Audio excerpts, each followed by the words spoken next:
নমস্কার, সকলকে স্বাগত আজকের ভিডিওতে।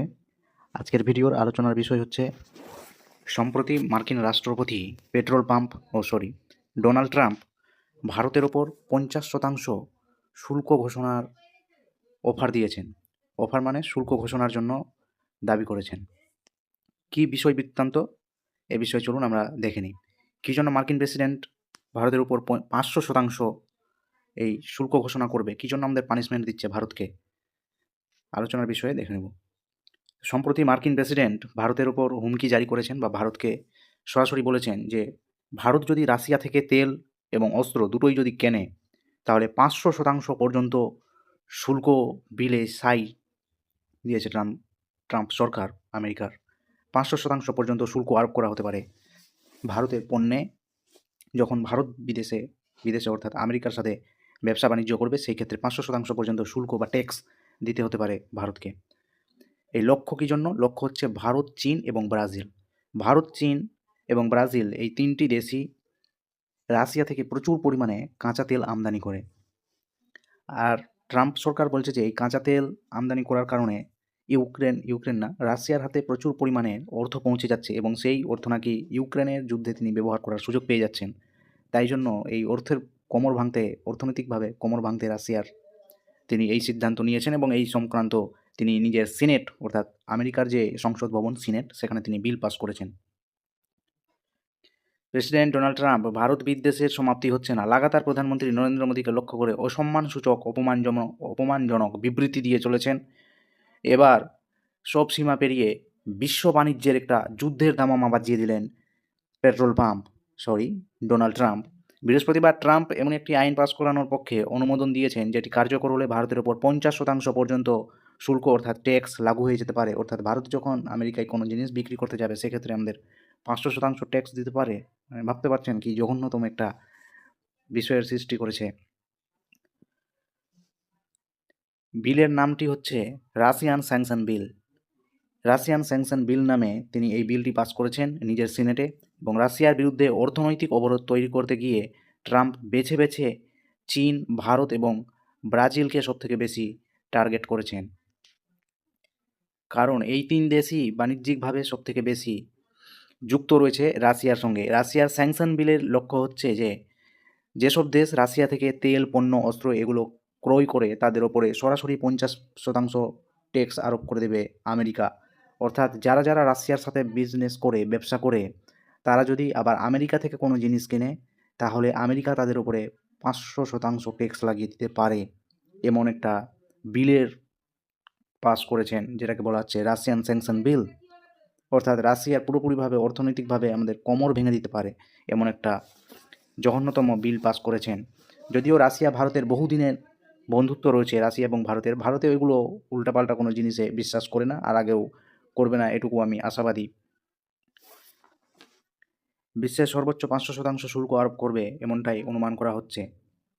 রাশিয়া এবং ভারতের বন্ধুত্ব চরম লেভেলে রয়েছে, তাই প্রেসিডেন্ট ট্রাম্প কী বললেন না বললেন তাতে ভারতের কোনো যায় আসে না। ভারতকে এর আগেও ইউরোপ থেকে, পাশ্চাত্য দেশ থেকে, আমেরিকা থেকে বহুবার এরকম হুমকি এসেছে। ভারত সেগুলো তোয়াক্কা পর্যন্ত করেনি, উল্টো আরও তেল যে আমরা কিনছি রাশিয়া থেকে তার পরিমাণ অনেক গুণ বেশি বাড়িয়ে দেওয়া হয়েছে। মার্কিন সেনেটর ট্রাম্প ঘনিষ্ঠ লিন্ডসে গ্রাহাম এই বিলটা তৈরি করেছেন এবং সম্প্রতি তিনি দাবি করেছিলেন যে ভারত নাকি তাকে বলেছে রাশিয়া থেকে আমরা তেল যে ক্রয় কিনছি তার পরিমাণ অনেক কমিয়ে দিয়েছি, আপনি প্রেসিডেন্ট ট্রাম্পকে বলুন যাতে শুল্ক প্রত্যাহার করে নেন। অর্থাৎ এই বিবৃতিটা ভারত থেকে দেওয়া হচ্ছে যে আমরা নাকি তেল কেনার পরিমাণটা অনেক কমিয়ে দিয়েছি, তো সুতরাং আপনারা সেটা ট্রাম্পকে বলুন তাহলে আমাদের উপরে যেন ট্যাক্সটা না লাগে, এরকম একটা বিবৃতি দেওয়া হচ্ছে।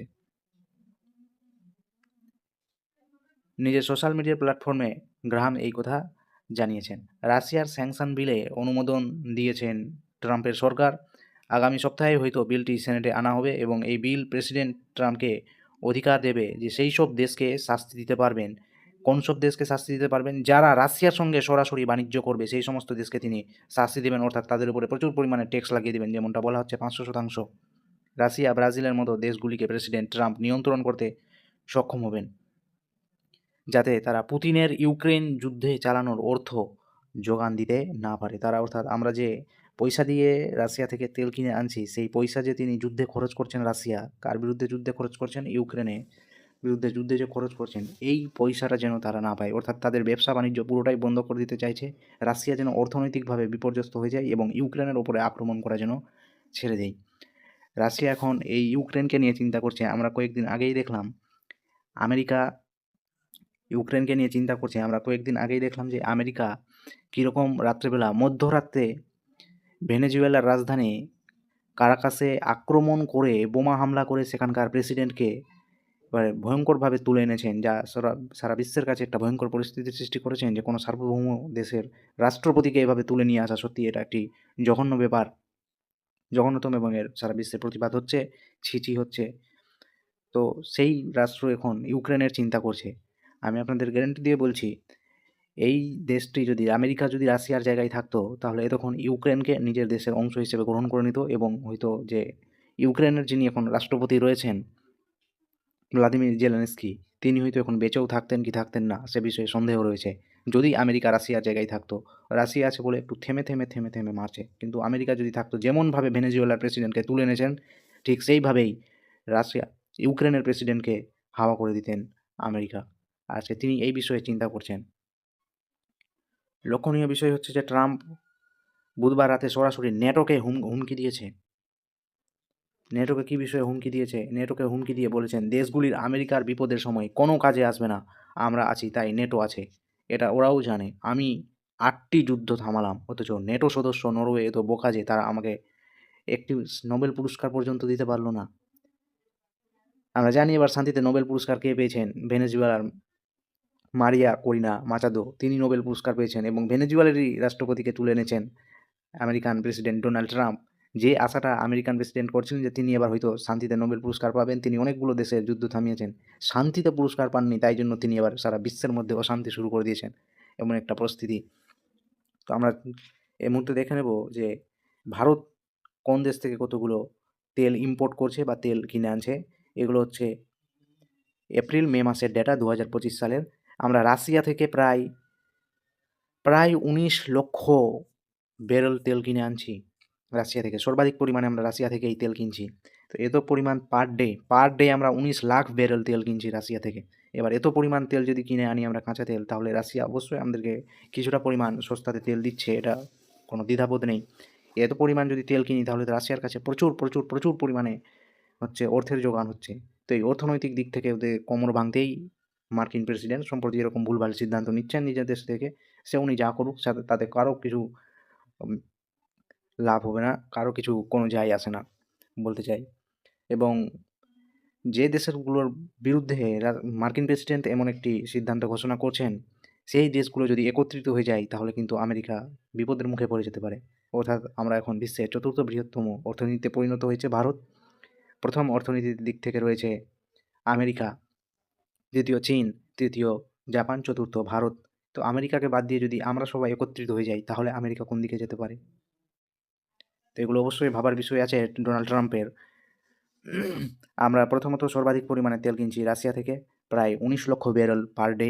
ইরাক থেকে আমরা তেল কিনছি 956 ব্যারেল পার ডে। তো এরকমভাবে আমরা বিভিন্ন দেশ থেকে তেল কিনছি, এখানে সবগুলো দেওয়া রয়েছে। আমরা ভেনেজুয়েলা থেকে 62,000 ব্যারেল তেল কিনছি। এরপরে ডোনাল্ড ট্রাম্প যে 500% সেকেন্ডারি ট্যারিফ বিল এনেছে, Trump back sanction push proposal 500% বিল, এগুলো সব এনেছেন। স্যাংশন বিল নাম দেওয়া হয়েছে, এটা স্যাংশন রাশিয়ান অ্যাক্ট 2025, অর্থাৎ রাশিয়ার সাথে যারা ব্যবসা করছেন, বিজনেস করছেন, তাদের উপর একটা লাগাম টানা হয়েছে এই বিলটার দ্বারা। এই বিলটিকে কদিন পরেই আমেরিকান সংসদে পেশ করা হবে, এবং এরা কাকে টার্গেট করাচ্ছে? টার্গেটিং বিগ বায়ার্স, যারা বড় বড় খরিদ্দার রয়েছে রাশিয়া থেকে তেল কেনার জন্য, যেমন ভারত রয়েছে, চায়না রয়েছে, ইন্ডিয়া, ব্রাজিল, এই সমস্ত দেশ যে প্রচুর পরিমাণে তেল কিনছে, এদেরকেই টার্গেট করা হচ্ছে। আমরা 88% তেলের উপরে নির্ভর করছি, রাশিয়ার তেলের উপরে, রাশিয়ার কাঁচা তেলের উপরে আমরা 88%ই নির্ভর করছি। তো এগুলোর ক্ষেত্রে বিভিন্ন রকম সমস্যা দেখা দিতে পারে। বর্তমান সময়ে ট্রাম্প চাচা অনেক মাথা খারাপ হয়ে গেছে ওনার, বলতে পেরে যেতে পারে। এবং ভারত এবং রাশিয়ার বন্ধুত্ব সর্বদা অমর রহে। ভারত এবং রাশিয়াদার বন্ধুত্ব অমর রহে। কয়েকদিন আগে আমরা জানি রাশিয়ান প্রেসিডেন্ট ভ্লাদিমির পুতিন ভারতে এসেছিলেন, ভারতে যাত্রা করে গেছেন। অবশ্যই ভারত এবং রাশিয়ার বন্ধুত্ব কোনো বলা রাখে না। 1971 সালের বাংলাদেশ যে মুক্তিযুদ্ধ হয়েছিল সেখানে রাশিয়া গুরুত্বপূর্ণভাবে আমাদের সাথ দিয়েছিল, আমাদেরকে অনেক সাহায্য করেছিল যুদ্ধের সময়। তো এই সময় মার্কিন প্রেসিডেন্ট ট্রাম্পের এইগুলো নীতিতে ভারত কোনো পরোয়া করে না, তোয়াক্কাও করে না। ভারত যেমনভাবে চলছে তেমনভাবেই চলবে। প্রয়োজন পড়লে আগামীকাল দেখতে পাবেন মোদী সরকার তেল যে কিনছে রাশিয়া থেকে তার পরিমাণ হয়তো আরও দ্বিগুণ করে দিতে পারে। এরকমই আশা করছি। তো আজকের ভিডিও ছিল এই পর্যন্তই। আপনারা অবশ্যই কমেন্টে মতামত জানাবেন নিজের এই বিষয়ে। ট্রাম্প কাকা যে পাগলিয়ে গেছে এর বিষয়ে কী করা যায়। আজকের ভিডিও এই পর্যন্তই। ধন্যবাদ সকলকে।